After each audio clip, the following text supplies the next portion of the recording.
Does this person, for example, have a transporter gene variant that makes it hard for them to transport B12 into their brain? Do they have, again, a gene that makes it harder for them to recycle the CoQ10 into the UBQH? So if you are testing levels in the urine, that's what they're excreting, and it doesn't tell you about the transporters into the tissue or into the brain. Many of these kids have problems with different transporters, cation channels, mitochondria. So I don't really, to be honest, I do find urine organic acid testing helpful. I don't find all the constant nutrient testing really helpful. I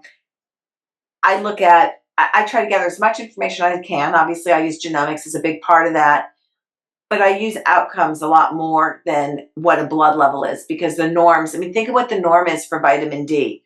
You can say, oh, this person's got great vitamin D levels, but that doesn't mean it's optimal for brain function. Here's the other thing, is that sometimes we're not just trying to reverse a deficiency, but we're trying to push pathways. You remember from college and high school chemistry, A plus B goes to C plus D. If you add a whole bunch of A in there, you're going to have less B, you're going to have more C and D. Sometimes I'm pushing pathways in a particular direction of healing. And so I use a tremendous amount of A because I want to get rid of the B. It's a problem. Or you need more C and D.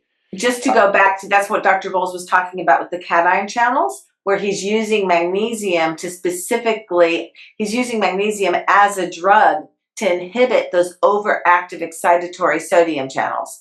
So that's calcium channels, although it can work for different kinds. So yes, we will, and you can go back to your slide with your contact information, Dr. Boles, make sure everyone has that as well. Learn more at neuroneeds.com.